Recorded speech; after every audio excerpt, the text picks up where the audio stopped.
YS Jaganmohan Reddy విడుదల చేసిన 2024 ఎన్నికల మేనిఫెస్టో జనరంజకంగా ఉందని విజయవాడ తూర్పు నియోజకవర్గ వైఎస్ఆర్సీపీ ఎమ్మెల్యే అభ్యర్థి దేవినేని అవినాష్ కొనియాడారు. ఎన్నికల్లో ఇచ్చిన హామీలో 99% పైగా హామీలు అమలు చేశాము కాబట్టే ప్రజలు వైఎస్ఆర్సీపీకి పట్టం కట్టేందుకు సిద్ధంగా ఉన్నారని ధీమా వ్యక్తం చేశారు.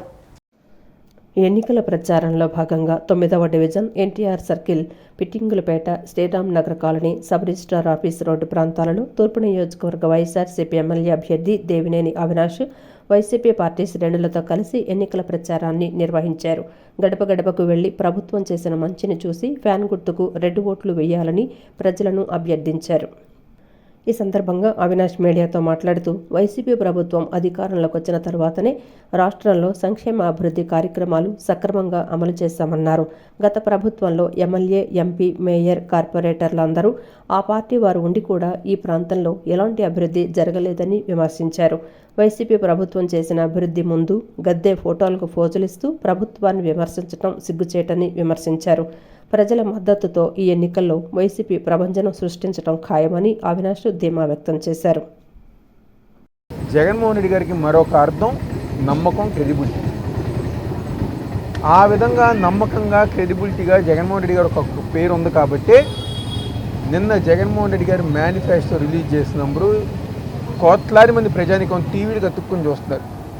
ఎందుకంటే జగన్మోహన్ రెడ్డి గారు ఏది చెప్పినా నిజంగా చేసేటట్టుగా చెప్తారు. చంద్రబాబు నాయుడు ఎంత గొంతు చించుకుని నడుచుకున్న సూపర్ 6 అంటారు, ఇంకా అనేక సంక్షేమ పథకాలంటే ఒక్కరిగారు పట్టించుకోవట్లా, ఎవరు గారు పట్టించుకోవట్లా. కానీ జగన్మోహన్ రెడ్డి గారు చెప్పుతున్నారంటే ఒక నమ్మకంగా ఈరోజు టీవీలు కత్తుక్కుని ఉన్నారంటే కారణం నమ్మకం. ఈ నాయకుడు జగన్మోహన్ రెడ్డి గారు అనే నాయకుడు ఏది చేసినా, ఏది చెప్పినా అది చేస్తారు, చేసే విధంగానే చెప్తారని చెప్పిన ఒక నమ్మకం ఉంది. కాబట్టి ఈరోజు ప్రజానికానికి జగన్మోహన్ రెడ్డి గారు అంటే నమ్మకం. మాట్లాడితే గద్దె రామ్మోహన్ గారు వాళ్ళ వైఫ్ అనురాధ గారు డివిజన్కి వెళ్ళి మేము ఈ పని చేసాం, మాకు ఓటేమని అడగట్లా. ఏం అడుగుతున్నారంటే ఎక్కడో షిప్లో మాదక ద్రవ్యాలు దొరికినాయి, మద్యం కుంభకోణం అసలు మద్యమే తీసేసిన ఎన్టీ రామారావు గారిని మద్యం తీసుకొచ్చింది చంద్రబాబు నాయుడు. అట్లాగే ఇసుక కుంభకోణం అంటున్నారు. ఎంఆర్ఓ గారిని చింతమనేని ప్రభాకర్ నియోజకవర్గంలో ఇసుక కుంభకోణం చేస్తుంటే ఆవిడ కొట్టించింది ఆయనే, మళ్ళీ సారీ చెప్పించింది ఎదురు ఆయనకి. ఏమని చెప్తారంటే మద్యాన్ని ఆంధ్రప్రదేశ్కి, మారక ద్రవ్యాలకి ఆంధ్రప్రదేశ్, గంజాయి ఆంధ్రప్రదేశ్గా చేసిందే చంద్రబాబు నాయుడు.